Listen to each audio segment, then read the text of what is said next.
On this episode, I have Ivan Lee. He is the CEO of Datasaur.ai. We're going to be talking a lot about LLMs, AI. Datasaur.ai is a very interesting space where it comes to how they're helping companies within the AI space, working on a lot of the labeling issues.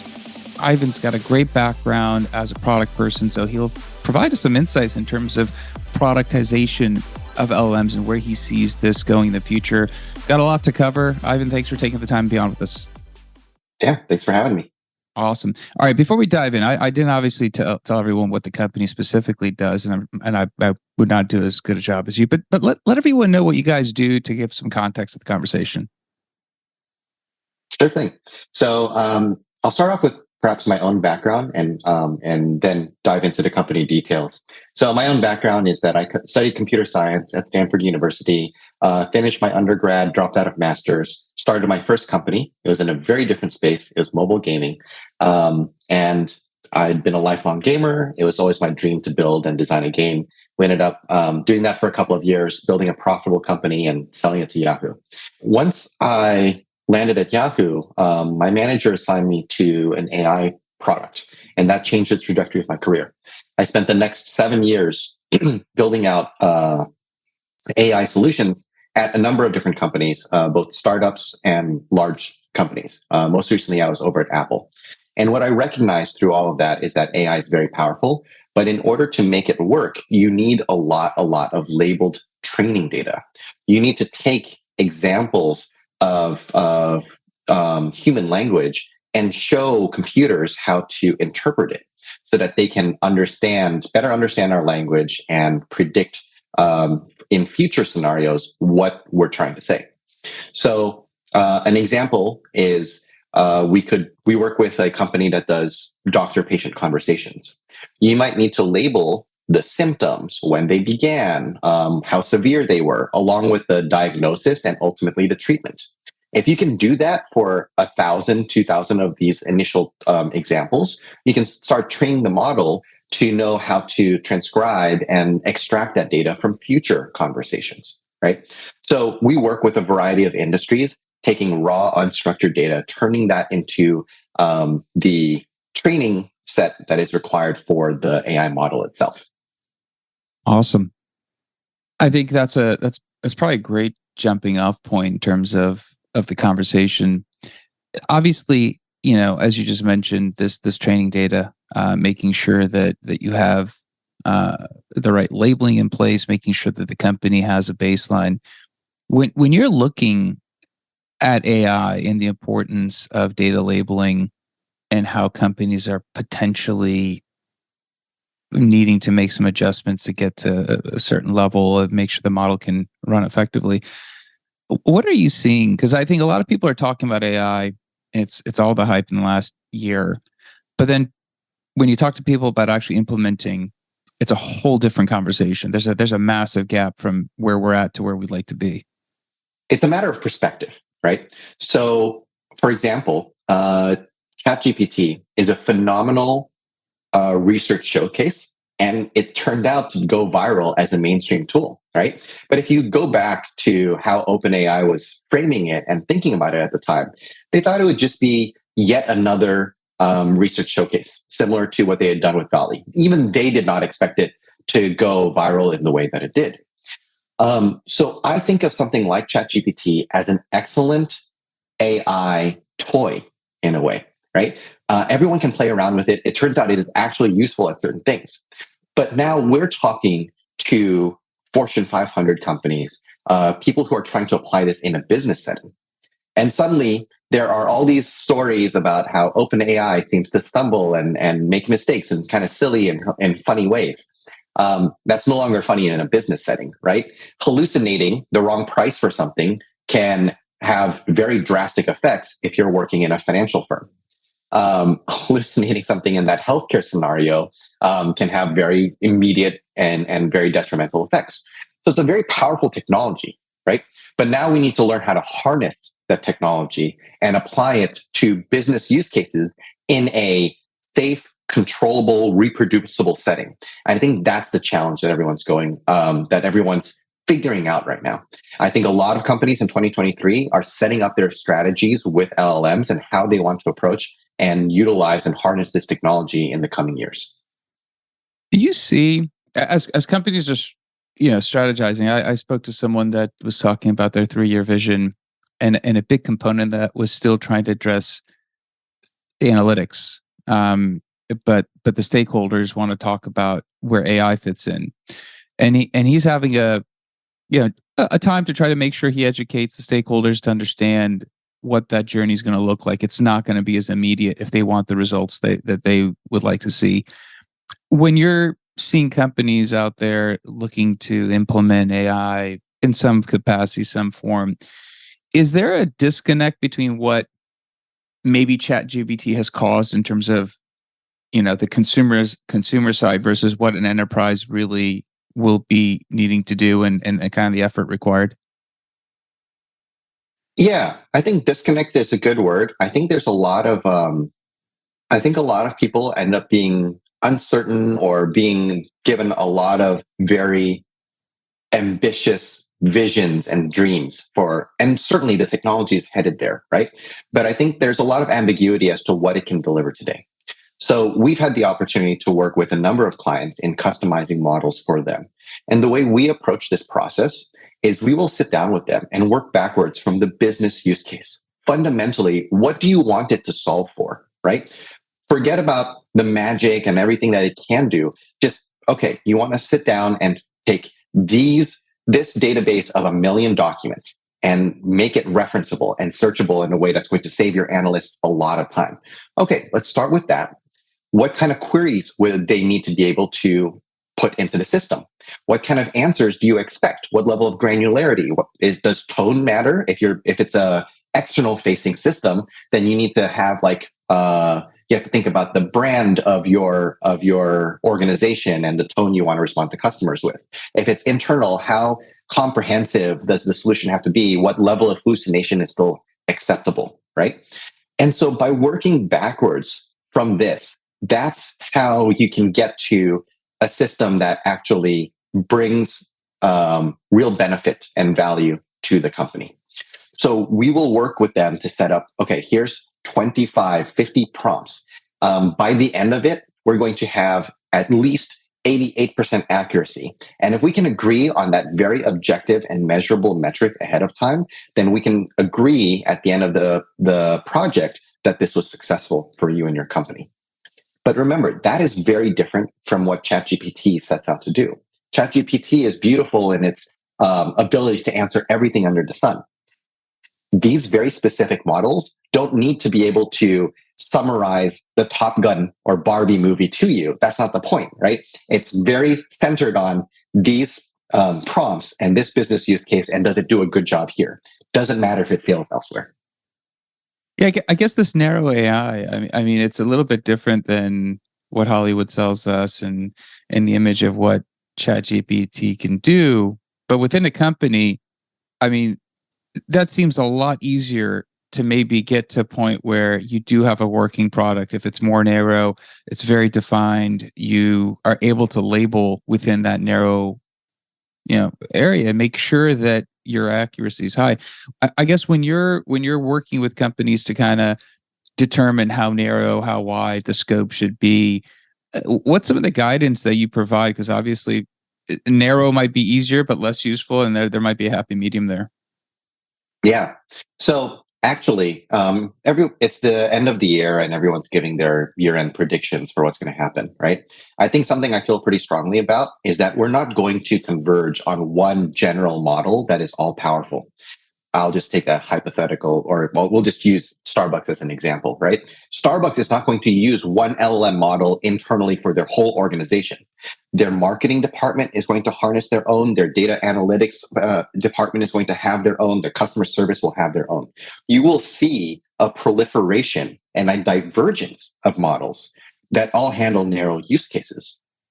In fact, this is actually, very state-of-the-art kind of frontier thinking.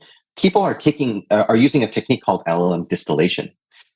You don't want to be using a ChatGPT size model to solve your problems.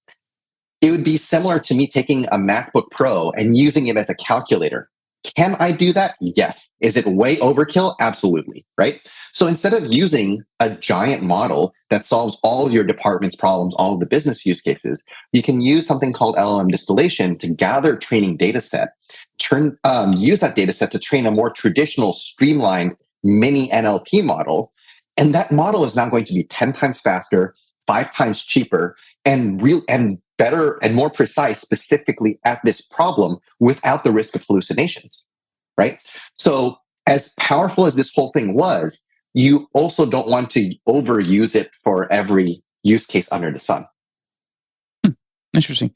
I guess that, when you kind of are looking at that model sizing exercise, and you're looking at the amount of training data somebody needs, how are you consulting? Obviously, Datasaur.ai kind of fits within that world.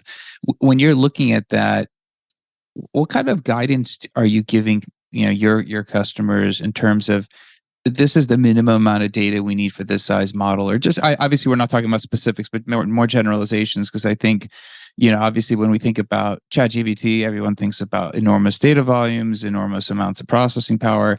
We're talking a little bit more narrow scope. And I'm just kind of curious what that means as you kind of narrow that down. How much data do you really need to actually be able to train a model and get to that, kind of accuracy you mentioned? Yeah. So unfortunately, there is no straightforward formula for that right now. You can imagine customer use case requiring a very different amount of data from something like healthcare, right? So let me clarify, because there's a big difference between the internet-sized data scale that ChatGPT was trained on versus this fine-tuning, this customization that you take once you have that foundation model. So there are only a handful of companies that can afford to build these foundation models, right? And those have multiplied this year. But I think we're going to start seeing maybe 5, maybe 10 models really dominate the scene in the coming year. And everyone will leverage the same foundation models. So you don't have to create your own foundation model. But once you have that, now how do you kind of cater that towards your specific use case? On that front, we've seen everything from as few as like a handful of examples, like a dozen, through to a few thousand, right? It really depends on how sparse and diverse your use cases are, how much of this type of data was included in the original training data for the foundation model. So that part depends. And we consult client by client to advise, if we want to achieve this, we think it's going to take a couple of months. We're going to need this much training data approximately, and then we iterate from there. Is it a case of legacy companies who sit on large amounts of data might have obviously the curve is going to be steeper because they have a lot of data, but is their opportunity also potentially greater than, obviously, competitors that are smaller or startups that might not have the volume of data, but obviously they might just be more agile?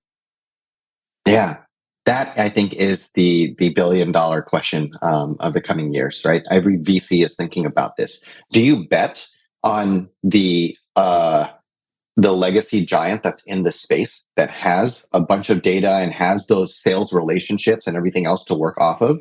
Or do you bet on the upstart that is new to the field, but everything is LLM first, right? And I think the answer to that differs from field to field, from industry to industry. There will be some where all you really need to do is take ChatGPT, plop it on top of all of your existing data, and that's your enterprise solution. And no startup could ever compete with the massive amount of historical knowledge you bring to the table. But there will be others that are thinking in an LLM first way. And that's what I'm really excited for. And that's what I'm really looking forward to, is what kind of innovative new products can we see out there that is not just existing product with LLM search slapped on top of it. That's interesting, because I think LLM first, we've seen that term, mobile first. We've seen this term come up, and LLM first, obviously. I guess, earlier you mentioned productizing LLMs before we started recording, and as we've been talking, and you mentioned one LLM might not be the all-encompassing winner. There might be multiples. Is there opportunities as you're looking at the productization of LLMs for companies to get really narrow? I guess like when you have health insurance, health insurance, you have these fundamental in the supply chain as a whole. If you could apply a very niche learning to specific, data set, do you envision LLMs being that detailed in terms of like the future of productizing an LLM? Let me try answering this with a little bit of a longer story. Let's kind of take a lesson from history and see how it applies here. So I am just old enough to remember the days when spell check was not built into every piece of software in the world. Once upon a time, you had to go to an electronics store, buy a spell check program on a floppy disk, go home, install it on your computer, and now you had a spell check program that was separate from your word processing. Once you were done with word processing, your email, your homework assignment, whatever, you have to copy and paste into spell check, get the corrected answer, copy and paste it back into your word processing. That sounds silly and archaic, but does that sound familiar?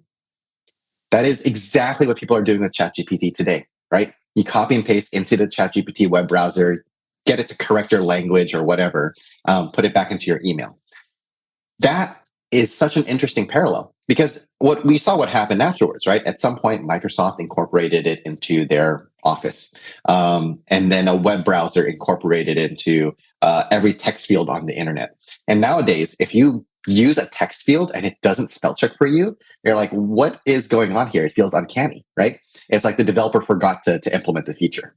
So there was funny enough, Steven Sinofsky, an Office veteran from Microsoft, has predicted that every text box in the future is going to be LLM run, right? So in terms of product innovations I'm looking forward to, what happens when you take something that, in the old way of thinking, oh, that's unscalable. I would need an army of 1,000 people looking through like 1 million documents to make something like this happen. What happens when you can do that in a matter of hours or even minutes, right? There's this cool new research about all these proteins being discovered by, I think it's Google DeepMind. And it's just like bypassing thousands of hours of work, years of research, and just suggesting proteins that are actually viable, that we can actually use. And it's advancing the medical industry by, tenfold. What is the equivalent of that for all the industries that we don't usually commonly talk about, right? What does it mean for civil engineering? What does it mean for manufacturing? I spoke with a startup that is a chip fabricator, and they've been going at this for like 10 years. They're a startup competing with NVIDIA and the like. And they were at an LLM conference. I'm like, what do you use LLMs for? They're like, you can describe a microchip using a text description. And we just have the LLM suggest the next generation of chips. That's insane. Right? That blew my mind. I wouldn't have believed it if this wasn't like a material science PhD standing in front of me telling me it actually works. So that's what I mean by LLM first, right? That's what I think the next generation of products looks like when you just take these things that would have been irrational in the past, but now are fully enabled by this amazing new technology. Yeah, it's interesting because I think as I'm listening to you and I'm trying to take weigh my thoughts on this, it's almost as though getting the different permutations of what the possible is in the case of this chip manufacturer, if they can actually then take the next step and actually somehow take all these variations of chips and actually then test them without making them, I mean, then all of a sudden we have a company that could then rival kind of what we talked about, the legacy companies, and potentially challenge without having all that data, because the speed of innovation. I guess as you're kind of looking at it and you're like, well, companies are going to productize this data. There's one component of their LLM first, and the company is leveraging that product. The other is you're going to have LLMs being adopted and used. Obviously, a lot of the software industry has been built around per seat concepts, per license fees, and all of a sudden we have LLMs that might come in reduce costs, reduce seats might not exactly fit with that old model. Like, are you anticipating or kind of thinking of these, these concepts being challenged as LLMs become adopted more mainstream? Yeah, 100%. I think business models will have to evolve and change. I think this conversation is a little bit of a roller coaster between LLMs are highly constrained, beware, versus like they're amazing and they're the next generation. Here's another constraint, right? Like we've operated for the last 20 years in Silicon Valley under the assumption that all software has zero marginal cost. Once you've created it, it becomes free to distribute. That is not true with LLMs, and companies are learning this the hard way. They're racking up their OpenAI bills, right? Their Azure bills, and so there are certain use cases where you would think LLMs are a perfect fit. For example, I spoke with somebody at a leading video platform, streaming platform, right? I'm like, how are you using LLMs? They're like, well, actually, we haven't found a good use for them yet. I'm like, that's odd. Wouldn't, at a very minimal use case, I assume you could use it to like screen for inappropriate comments and behavior and just like use that as a moderation technique. They're like, no, we've invested 10 years into proper moderation algorithms. If I use ChatGPT, it could do the job, but we'd also be bankrupt by the end of the year because we have hundreds of millions of comments on an annual basis, right? So something like that I thought was like a very natural fit for LLMs, it's cost prohibitive. So you do have to be careful. This is not a free software, and the business models will change and evolve to reflect that. Yeah, it seems that it actually, depending on what we're looking at the use case, and we're looking at adoption, we have companies trying to. I asked this question three and a half years ago when I first started the podcast. I had a lot of AI CEOs on. My question at the end of all of them was, how do you help companies understand ROI? Because I was trying to get my mind around kind of, we are running projects. We really don't know exactly what to expect. We don't know the cost. These are pilots, but I need to make decisions to go if I'm going to keep going. When you're looking at the companies that have come to you guys, hey, help us with this model, help us with training data, are you seeing people even look at ROI, or is it at this point it's like, hey, let's just do a pilot, and if it works and it's valuable, then we'll sit down and take a look at that? To be honest, a lot of 2023, I think, was around pilots and kind of exploratory. I believe that 2024 will be more about execution of those strategies. And we will start, and as people start requesting serious budgets, it will be more about ROI, right? There are, the usual crossing the chasm curve. There are early adopters. Some people are spending tens of millions of dollars on this already. But the vast majority don't have a budget like that to play around with. They are given POC budgets. They're given pilot project budgets. Figure out what our strategy is, and then we'll commit to it maybe next year. So a lot of our consulting has focused on helping people identify and clarify their ROI, right? This has been an age-old problem in the world of AI. I've delivered models, and then we'll present it to an executive, and they'll just type something out, and they're like, oh, this use case doesn't work. We've had a lot of quantitative metrics that said, hey, if we get to 82% accuracy, 94% accuracy, we'll deliver it. But the executive is like, well, this one query I tried anecdotally doesn't work. Go back to the drawing board, right? So learning from that, I think it's really important to have that aligned understanding from the beginning. We're going to take these 50 prompts. We're going to make sure that we get 88% accuracy on that. If we're done with that, we'll sign off on this phase of the project. We'll move on to the next phase. I think that's a lesson I learned from traditional AI, but is as relevant in the LLM world as ever. I guess, it's making me think about a couple of things you've touched on. One, it's pilots. Future productizing LLMs is going to look very different.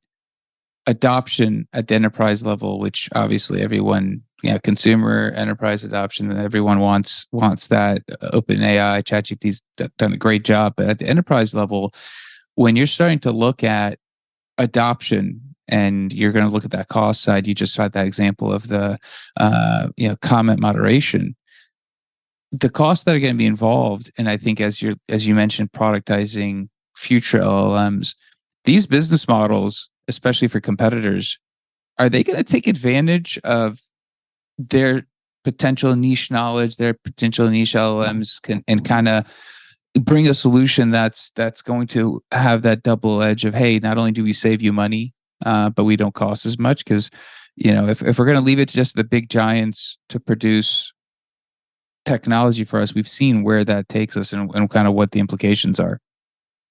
Yeah, certainly. And I think even from a pragmatic standpoint, there's only so much that the big giants can do, right?